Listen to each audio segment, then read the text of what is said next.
আপনারা সবাই জানেন যে আমরা বলেছি সাংবিধানিক পদগুলোতে নিয়োগের ব্যাপারে আমরা বলেছি একটা সাংবিধানিক কাউন্সিল গঠন করা দরকার। এটা আমরা আন্দোলনে আজ থেকে কোনো দল আমরা 5 বছর আগে, কেউ 3 বছর আগে গণতন্ত্র মঞ্চ আমাদের দাবিনামার ভেতরে সাংবিধানিক পদের নিয়োগের ব্যাপারে সাংবিধানিক কাউন্সিল গঠনের যে প্রস্তাব সেটা অনেক আগে থেকে আমরা করেছি। আমরা জাতীয় ঐক্যমত্য কমিশনের এই প্রস্তাবকে স্বাগত জানিয়েছি। সাংবিধানিক পদের নিয়োগের ব্যাপারে তারা জাতীয় সাংবিধানিক কাউন্সিল গঠন করবার যে প্রস্তাব আজকে হাজির করেছেন, আমরা বলেছি এই প্রস্তাবে নীতিগতভাবে বিপ্লবী ওয়ার্কার্স পার্টি, গণতন্ত্র মঞ্চের দলগুলো নীতিগতভাবে এ ব্যাপারে আমরা একমত।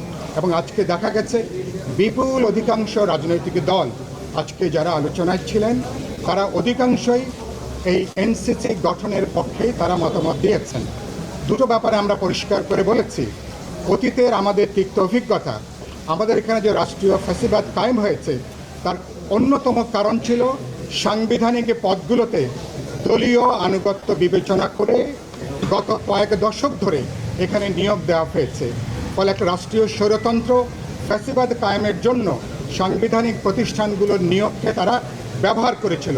এই জায়গা থেকে আমরা অভ্যুত্থান পরবর্তী যে সংস্কার তৎপরতার মধ্যে আছি, আমরা বলেছি নীতিগতভাবে বাংলাদেশকে যদি সামনে এগোতে হয়, গণতান্ত্রিক দায়বদ্ধ রাষ্ট্র সংবিধান যদি প্রশাসন ব্যবস্থা তৈরি করতে হয়, তাহলে অবশ্যই এই পদের নিয়োগগুলো কোনো দলীয় বিবেচনা, কোনো দলীয় আনুগত্যের জায়গা থেকে এটাকে কখনো বিবেচনা করা যাবে না।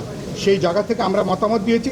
দুটো ব্যাপারে আমরা বলেছি, বিপ্লবী ওয়ার্কার্স পার্টির দিক থেকে রাষ্ট্রপতি, তিনি রাষ্ট্রের প্রধান অভিভাবক, তাকে এবং প্রধান বিচারপতি দুজনকে এই কমিটির মধ্যে এনসিসি কমিটির মধ্যে তাকে যুক্ত করাটা ঠিক হবে না। তাহলে এই দুটো পদে অপ্রয়োজনীয়ভাবে বিতর্কিত হবেন এবং তারা যদি উপস্থিত থাকেন অন্য সদস্যরা বক্তব্য রাখতে তারা দ্বিধান্বিত বোধ করবেন।